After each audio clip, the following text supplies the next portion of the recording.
Sorry, I didn't get it. Well, You need it now. you know, our series then is we're gonna be doing kind of Bible heroes, and we're gonna start out with Abraham, and he's really somebody that, you know, we kind of all aspire to be, you know, a friend of God, and he's the only one in the Bible where really is given that title. Now, Moses spoke to God as a man speaks with a friend. But it doesn't say that, you know, he doesn't label him as a friend of God. I'm sure he kind of was, but for all that Moses went through. But Abraham is really, I mean, there was, he's mentioned 73 times in the New Testament. The only one that beats him for being named is Moses. Moses was 80 times. Anybody guess who the third most mentioned Old Testament character in the New Testament is? Isaiah. David. Yeah? Oh. What did you say? Isaiah. I forgot about it. And then the fourth is Elijah. Oh, I wouldn't have guessed that. Yeah. So those are kind of the big four. So I think it's important when you talk about Abraham being a friend of God. It says Abraham, F.B. Meyer, who was a famous preacher, said, Abraham didn't obey to become God's friend. He obeyed because he was God's friend. And that's an important distinction. Same thing for us, you know, why do we do good works? Is it to please God? Well, yeah, but we're not trying to do it to please God, to earn points with God. We're doing it because we love Him. We're going to look up a few verses here to kind of emphasize this point. So somebody get James 2:23, and actually start in verse 20. James 2:20 through 23. If somebody could get Isaiah 41:8.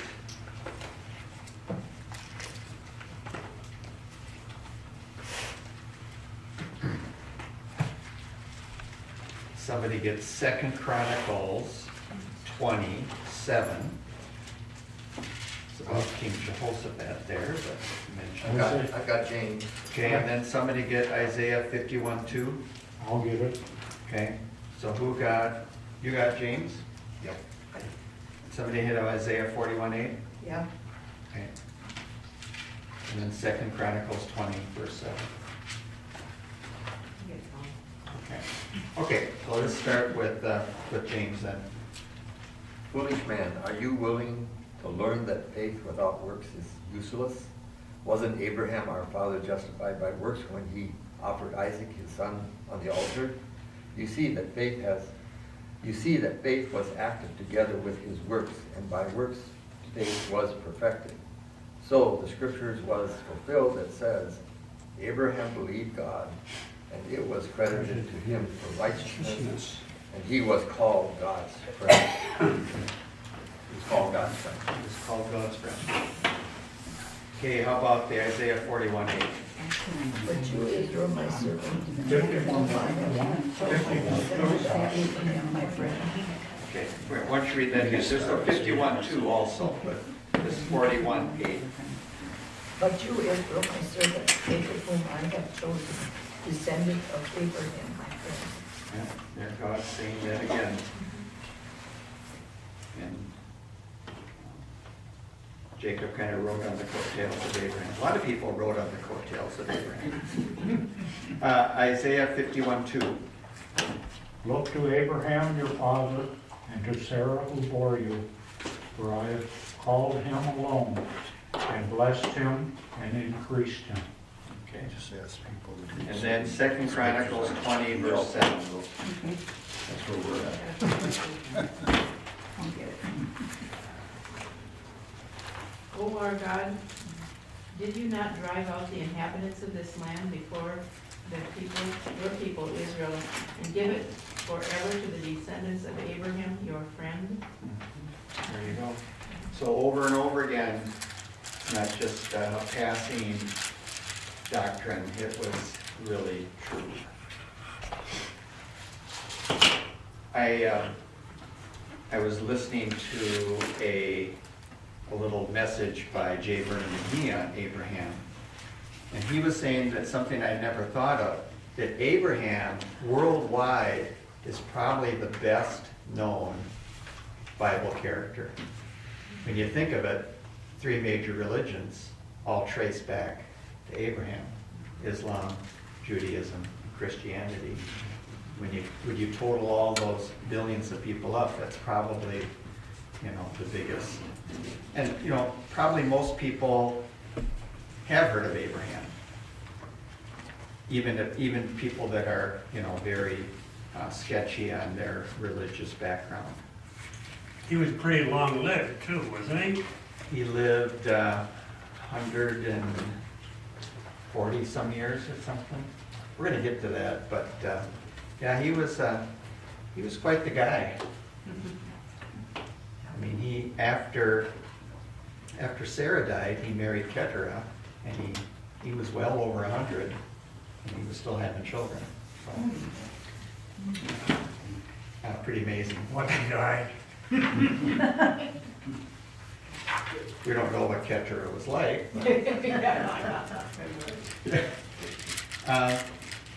And it says, interesting, that he gave gifts to all the sons from Keturah and sent them away, but the birthright and everything went to Isaac. He made sure Isaac was the guy. Well, we're going to go to Ur of the Chaldees. That's where we pick up the story, both in the Bible and in secular history.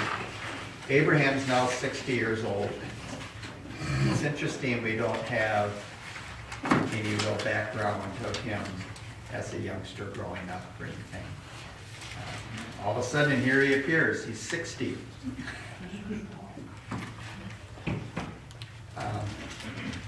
Now, the thing that I thought was interesting too is this is 422 years after Noah's flood. What does that mean? Well, you're putting things in perspective here as far as the timeline. So it's 422 years after Noah that Abraham lived. So there's a big gap there. And the interesting thing too is Noah's son Shem is still alive at this point, if you go by the chronologies. And he actually outlived Abraham by 32 years. I mean, Shem was a long liver. Long liver. Now, we're going to get to this probably later as well.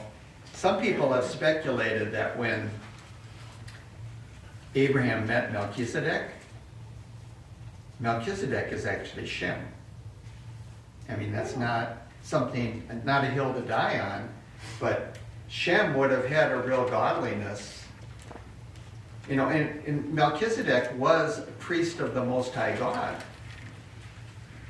before Abraham, which is interesting.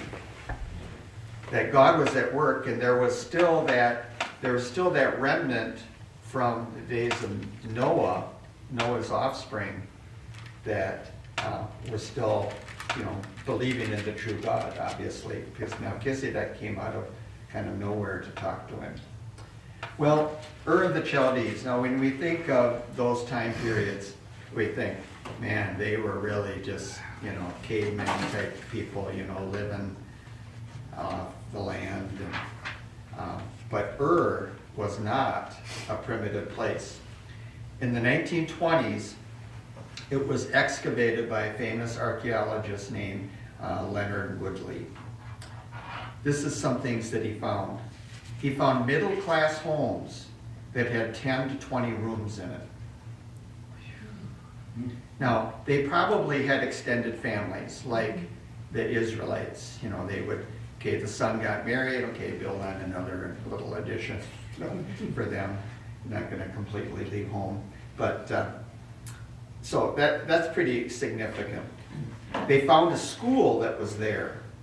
And there was evidence in the remnants there that they worked on square roots. Now, probably if I went around and asked you to give you a test on square roots of, you know, you'd maybe have to kind of rack your brain. You don't usually work with that. But so that was showing they were pretty, you know, elevated thinkers. They found a bill of lading was found, and it showed that they had really wide-reaching commerce. They traded all over. It was on the trade routes.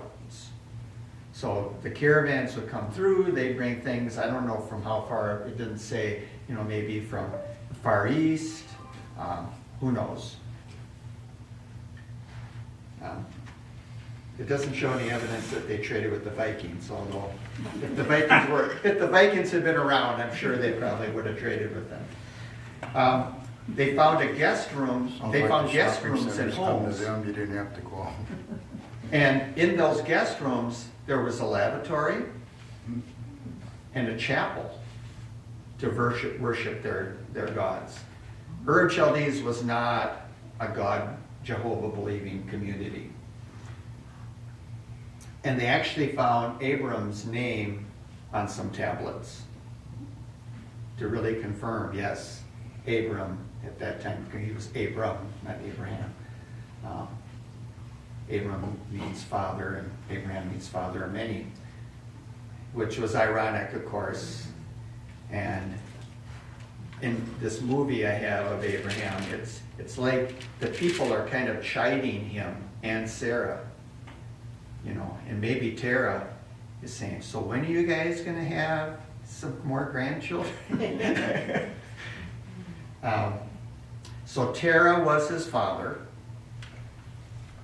Nahor was his brother, and Haran was his brother, and they were all idol worshippers. Big-time idol worshippers. If you read Acts, did somebody get Acts 7, 2 through 4? Somebody could look that up.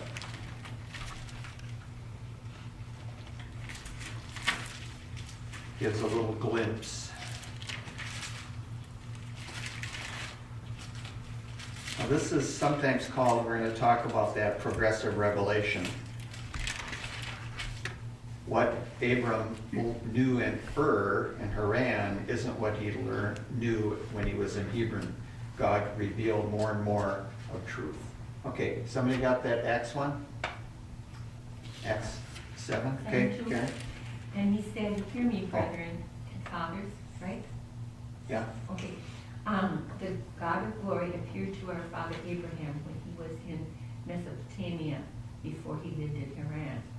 And he said to him, depart from your country and your relatives and come into the land that I will show you. Okay. Is that right? And in another place in Acts 2, it says, and he came from idol worshippers. Now, there's a rabbinic story of Abraham. As a boy, he was asked to work in his father's idol shop. Okay, there was a store on the mall. Get your idols here. Okay, half price stale today. So he's in there. It's not Bible, but it's rabbinic history, quote unquote. And so a guy comes in to ask for an idol, maybe for fertility or something like that. And Abraham kind of tells the guy, he says, listen, he says, we made that idol this morning out of wood. Why do you want that? It's not really going to do any good. And Tara is going like, wait a minute, this is our business. You can't be telling the customers our products aren't any good. And of course, in the Old Testament, there is some parodies where, God is saying, here you have a big log, and you cut it in half, and one half you make an idol out of it, the other half you split it and you make a fire to cook your meal. Now, does that really make sense? So it's kind of like Abraham was kind of ahead of his time saying that. Now, he's told to leave Haran, and he lives there for a while. And now he's 75 years old. And that's one thing that we kind of lose track of when we're reading the Bible. There's big periods of time in between some of these events. And we think they lived from mountaintop to mountaintop. There was a lot of time just in the valleys of sitting around the tent, playing Scrabble. There was dead time in between. But now he's 75, still no kids. We should point out too that when he was in Ur, Terah had another wife, and that other wife gave birth to a lady named Sarah. And that's who Abraham married. Now we kind of, wait a minute, that's not real good. I think one thing to remember is back in those early days of human history, there weren't a lot of the genetic defects that we find today. I don't know what the law is. Maybe it's different in each state. You can't marry your first cousin or whatever. Because of the genetic flaws that would come up. So there wasn't hemophilia floating around and things like that you could get genetically. The Jews still do that. I had a Jewish customer, and she was talking about her son getting married, and he was marrying his cousin. And I must have made a face or something. And she said, well, it's okay when the Jews do that. Yeah, okay. Yeah, I don't know what the laws are, I know one couple that they married their cousin. They had 9 kids, and they were all retired except one. Okay. That was in our previous covenant church in Raleigh. Okay. Well, we're going to listen, first of all, to we're going to see a little account here of Abram getting the call from God. And it shows him he gets caught in a flash flood, and as he's waking up, he's out in the middle of nowhere, and God talks to him. Once again, a little bit extra biblical, but I think it's not unbiblical. So we'll see if we can get this going. So those on TV land, that's what's going to be happening here.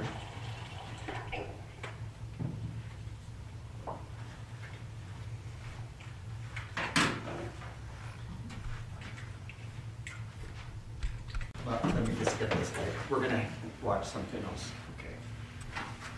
So what did you think of that? I thought it was pretty well acted. And that very well could have happened too, that his family said, "You're nuts." And of course that happens today as well. People that become believers, that when they grew up in a non-Christian home, or if they were Jews, and then they become Christians, you can't do this. And then his brother Nahor, kind of saying, "Hey, I studied all the gods, and you can't go by this one. You can't put a face to." And I thought that was really moving when Abraham said, "I don't know him yet, but I will." Once again, not in the Bible, but certainly not unbelievable. There's a song by Michael Card that kind of fits this scenario, and it's called "That's What Faith Must Be." Some of you may be familiar with it.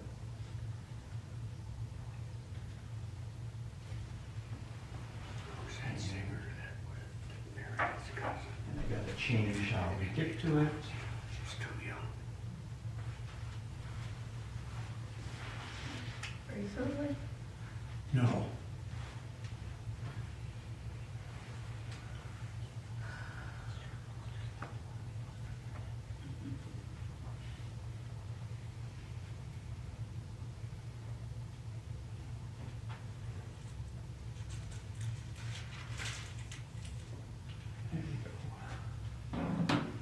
Okay.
So that's really some moving words to me.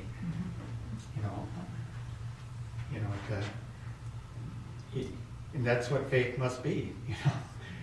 You're not gonna have it, just knowing all the time, that this is what I'm supposed to do, or to have a hand, to hold that hand that I cannot see. Any comments on that? Michael Card had a lot of really, really good scriptural songs. Once again, it's pointing out the progressive revelation. Abraham had no clue, about really who God was, but he was moved to follow. He had no clue that Jesus one day would come in the flesh, die on the cross for their sins. And he didn't understand that. And that was throughout the whole Bible, the whole Old and New Testament, that there was that unraveling of that revelation. Okay, next we're going to go into, so he's in Haran. He's 75 years old. That sounds familiar to some of you, or getting close to some of you. So can you imagine, okay, you're 75 and God says, okay, we got a new chapter of your life. You're going to go to this place. Well, where is this place? Well, I'll let you know. If your husband said that to you, you'd probably say, now wait a minute. And Sarah might have said that too, we got a nice place here in Haran. We got family here. You want us to just pack up and leave, and you don't know exactly where we're going? and it's going to be hundreds of miles. And it was not an easy travel. You couldn't just pick a plane ticket or get on the Amtrak and go. You had to load up the camels and the donkeys. Abraham was a rich man, though. You have to remember, he was a well-respected man. He had a lot of servants, had a lot of cattle and sheep. So he decides now he's going to take Lot with him. Well, didn't his dad go with him for a ways? Well, they went to Haran. Yeah, he died, and Terah died in Haran. He left from Ur. Right. I think this movie kind of mixes up, kind of combines the two callings of Ur and Haran. But right, so Terah dies, and that's even maybe more motivation. Okay, it's okay to go. I think God's intention was for Terah to stay behind. Yeah. And not go with them. Right. So. Yeah, Terah being an idol worshiper might have put a monkey wrench in things. Yeah, for a while. Yeah. And Nahor stays behind. And that, I think that was a mistake to take Lot. Yeah. Mm-hmm. In the big scheme of things, I'm sure he felt responsible for Lot. And I don't know what Nahor, his dad, thought about all of this. But Lot goes for the ride, and God prospers Abraham abundantly. And in, getting the residuals is Lot. Lot's getting wealthy too. Now, it's probably hundreds of miles to go from the Mesopotamia where they were at, Haran, into Israel, the Promised Land.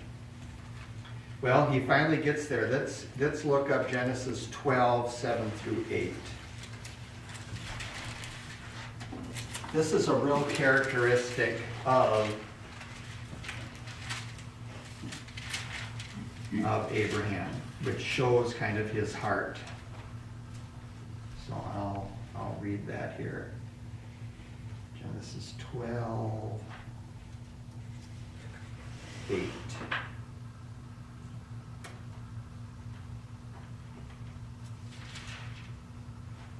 Or did I? Let's see.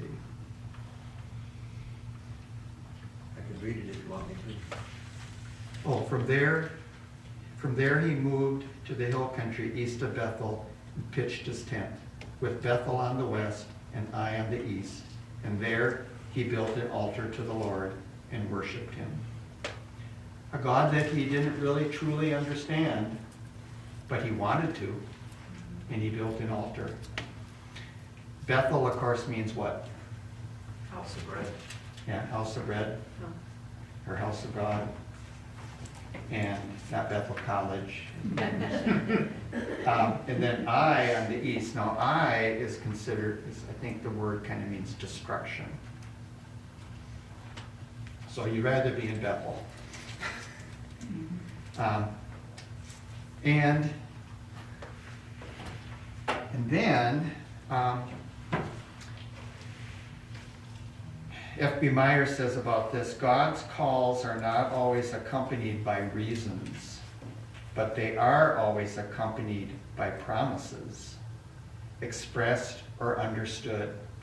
We can understand the promise, though the reason might baffle or confuse us.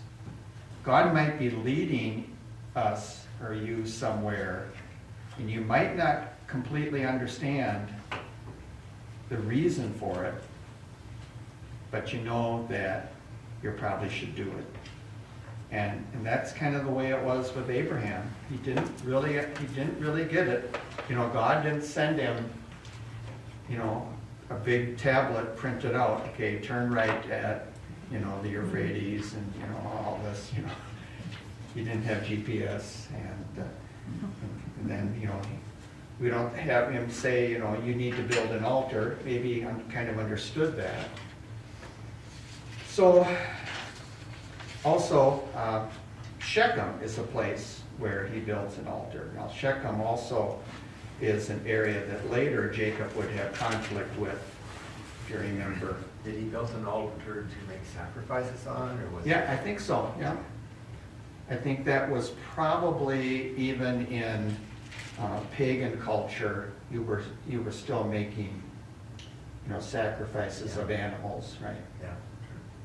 And that was a leftover memory of, from Noah.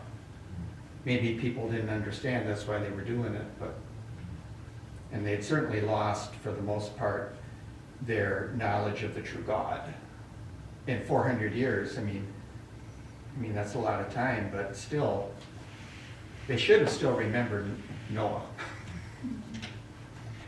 So, the promised land that he's in now, he didn't get it all at once. God promised it to him. He says, wherever you walk, that's going to be yours. But it says there he called on the name of the Lord. I'm not sure if he knew Yahweh at that point. There's other names that he maybe knew him by, like Elohim. We don't know. It doesn't say. Well, then, another kind of sad area, there was a big drought. In Genesis 12, 10 through 20, if you look at that in your Bibles. And it seemed, when I was reading this, it seemed a little bit strange. So as soon as he gets to Canaan almost, there's a famine and a drought. His cattle and sheep are dying. And that's a very arid place. You got to drill wells, which I'm sure was not easy. And so it was a grievous famine. And if you don't have grazing and water in that era, you were in big trouble. I mean, even today, if you're a farmer in South Dakota and there's a famine, you're in big trouble. And if you don't have irrigation. I remember my wife's uncle, he was a farmer in South Dakota. And I don't remember when it was. It must have been in the 70s. There was a terrible drought. And we went out there and we saw their corn. And this was the middle of the summer, and that was like that. And it was just terrible. And he said, the people that had invested in irrigation, they're doing okay. He says, that would have paid for itself in 1 year from what they lost. So all they could do was just harvest what it was, make it silage, and probably take out a loan on the farm. And I think some people never recovered from stuff like that. Well, Abraham, there's no mention of it anyways. He doesn't seek God at this point. He doesn't say, okay, God, what am I going to do? What do you want me to do in this situation? So which is our tendency to, when in trouble, figure it out yourself. And, we always fall from our high points. I mentioned that in the service Sunday, our unguarded strengths. That's our greatest danger. He loved God. That was a strength of his. But he didn't ask. You cannot fall from a valley. You are already at the bottom. Our tendency is to relax when we're having a mountaintop experience. When things are going great, stock market's up, getting plenty of rain, everything's good. Kids are all happy, grandkids are well, but when things go wrong, that's usually when, in the valley is when we usually have our troubles too, at least depression. So Henry Blackaby talked about that. Got to remember though, when we are faithless, he remains faithful. And that was certainly true of Abraham. Abraham made some grievous mistakes, as we're going to see. So he goes down to Egypt. We're going to see a little video clip of that in a minute. Gene Getz wrote about this, and he's got some principles about when he went to Egypt.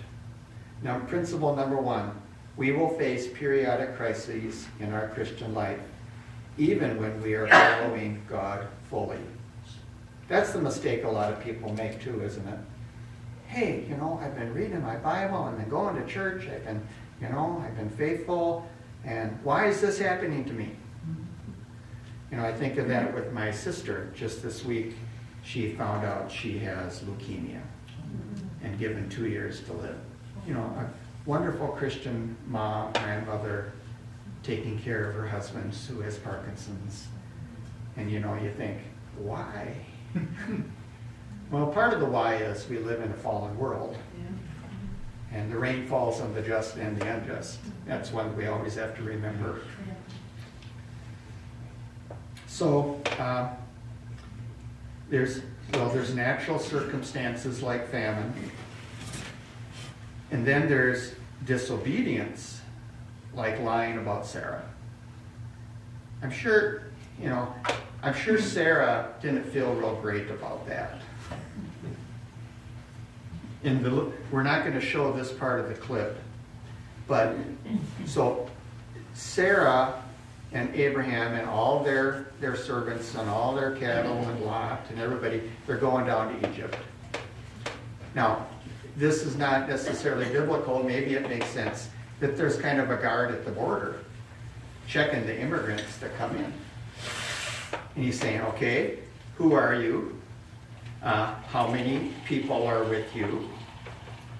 What do you do? Well, we're shepherds. And the Egyptian says, we got enough sheep around here. They're like maggots on the dunghill, he says.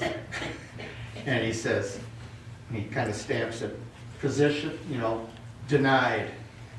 And then one of the other men sees Sarah, and he goes over to her and looks her over. And he says, who is this? And Abraham says, well, she's my sister, which of course was a half-truth. It was his half-sister. and then the guy says, well, I'll tell you what we'll do. You can have this great land over here right by the river. Give your flocks. And Abraham doesn't say anything. He didn't believe God at that point, that God could deliver him. Because what does it say? He was afraid that they'd kill him to get Sarah. Now, Sarah must have been quite the gal. I mean, I've said this before, but she was getting up there, and the Pharaoh wanted her in his harem. And then it goes on, it shows, this is all extra biblical, but it's interesting. So Pharaoh takes her into his chamber and he shows her this pyramid that he says, here's the model of the pyramid I'm building for me. And I will live there eternally and be happy and have all this good stuff. And, I'd like to share that with you. And she says, my tastes are not that great. But, we're going to see that clip in just a minute about when Pharaoh finally gets the message from God, or else. Okay, principle number 2. When we face crises, we will always be tempted to go to extremes in solving our own problems. We are often ego-driven and do not consult God for help. And that kind of hurts, doesn't it? That's kind of true. Principle number 3, God's faithfulness and patience continues in our lives no matter what our decisions. I think it was Augustine said, God is the only one that can take even our sins and make something good. Now that's a big statement, isn't it? And you look back in your life, you've made a lot of mistakes. I've made a lot of mistakes. God still used that.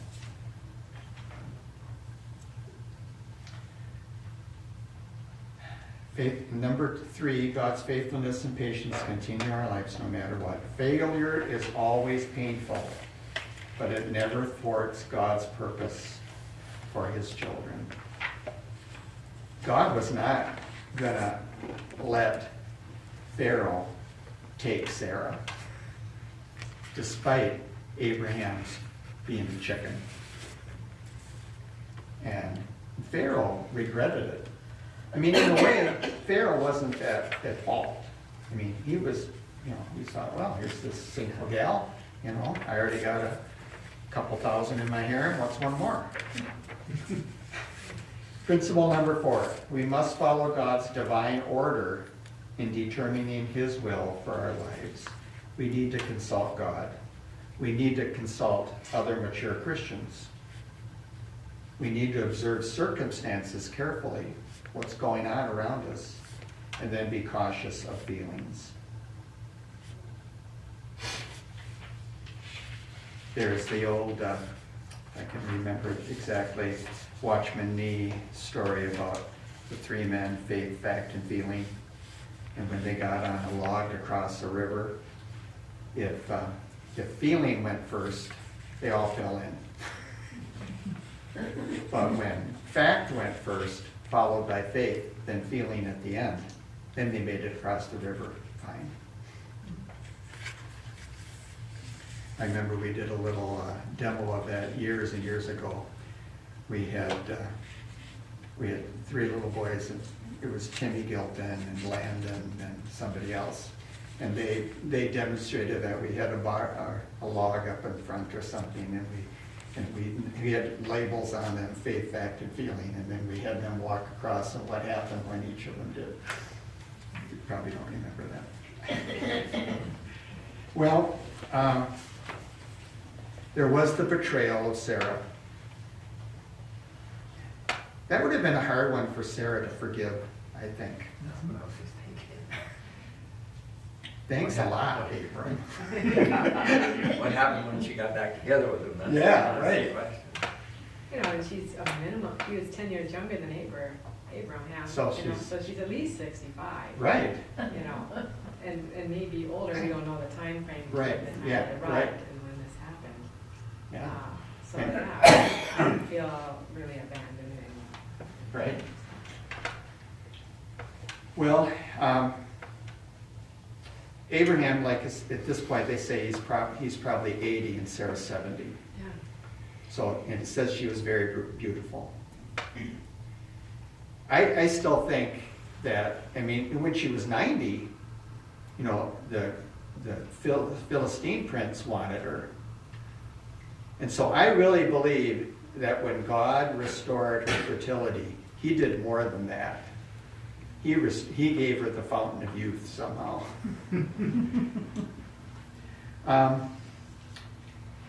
One thing to remember too, half-truths are still lies. You probably had kids that told half-truths. At least mine did.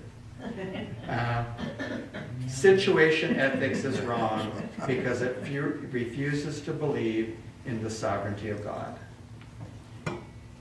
He must have believed God was too small to protect him. He didn't know God that well, I guess. But years later, he did the same thing. But it was a situation ethics. Well, I got to protect the rest of my family. So we'll lie about it. Next one, when God promises an end, he also provides the means. It does come back to bite him, and Pharaoh gets in trouble. There's plagues that hit his household. He was not a very good witness of being a believer to Pharaoh. So this is the kind of guy you are when you follow Jehovah? You lie? The question is, how long was Sarah as a harem? I know she got out of there. How long? Right. Year? We don't know. Yeah. I don't know what the Bible exactly says. Well, it had to be long enough because they weren't able to be blessed with children or anything. So Right, yeah. long enough to notice that. Right, you're right. Well, Abram is given loads of goods for this deal, and animals and servants. I mean, once again, Sarah must have been quite the gal for the Pharaoh to say, he could have just taken her and say, forget you, brother, I don't care about you, I got her now. But and that was part of God's provision. God blessed Abram in spite of his faithlessness. Now this is where Hagar no doubt enters the picture and the story, which turned out not a real good thing later on, because she was one of the servants that was given to them. So after the deal where he is exposed as being the husband, he's escorted out of Egypt quickly. Get out now and take Sarah with you. God's providence would not allow for Sarah to have relations with Pharaoh. God, that was not going to happen. So we're going to see this little clip here. So did Yeah. Sarah speak up and say, no, Abraham is my husband? Or Well- how did Pharaoh find out? Obviously Abraham didn't say anything. Well, probably in that culture, I don't know. It doesn't say. No. Well, it sounded I like mean, God. she was scared stiff too, probably. Yeah, I would say she was afraid to say anything. Yeah. Yeah. And they couldn't have children, so I mean, there must have been some kind of I gave him a lots of sign that, praise. that showed Pharaoh that I'm in trouble, Yeah. besides God actually talking to him the way it sounded. Yeah. Well, once again, this is this little clip we're going to see.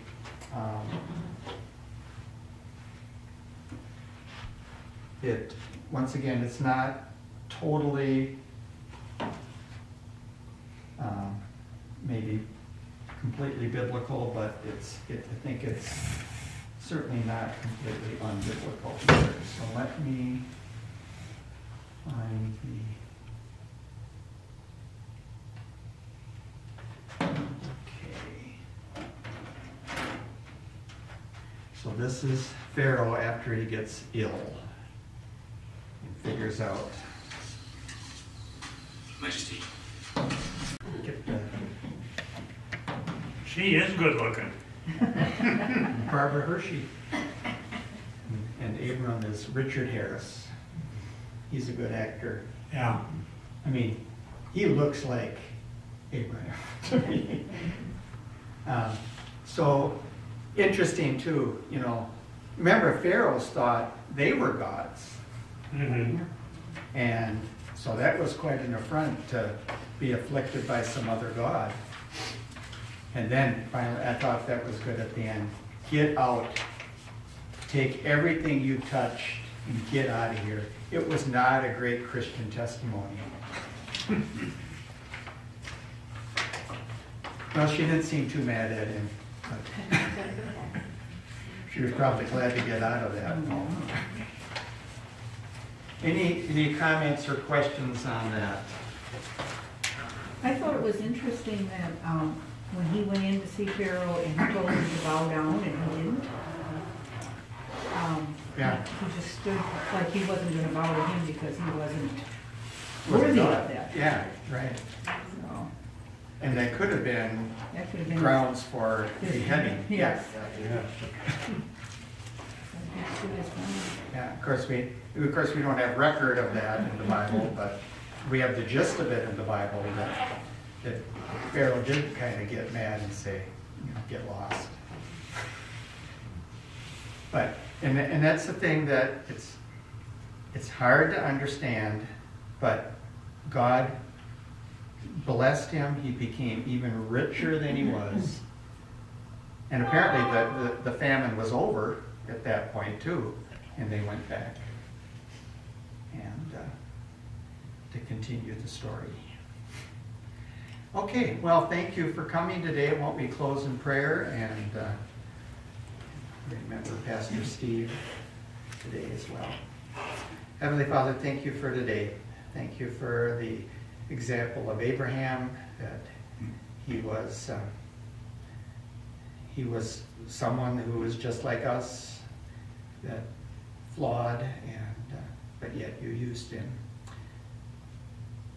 Pray for Pastor Steve, pray for a full recovery from COVID and from the symptoms. Pray that he would test negative this week and be able to be back with us soon. Pray for others in the congregation that are afflicted with different things. We pray for Christine. We pray for Mary Beth and Don. Pray for Elwood. Pray for Kim Johnson. Pray for all these that Dick Berglund's wife, and just pray that you'd be with them, help them today, and thank you for this time we can spend together. In Christ's name, amen.